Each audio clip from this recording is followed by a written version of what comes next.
First and foremost, nagpapakita lang tayo ng suporta sa ating mga estudyante na ngayong araw ay bumalik sa mga eskwelahan nila para sa pagsimula ng bagong school year.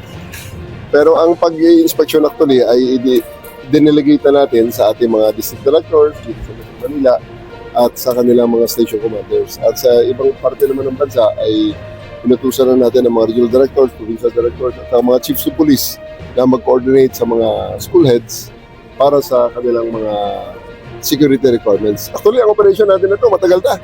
Buwan na ito dahil nagsimula pa ito sa ating mga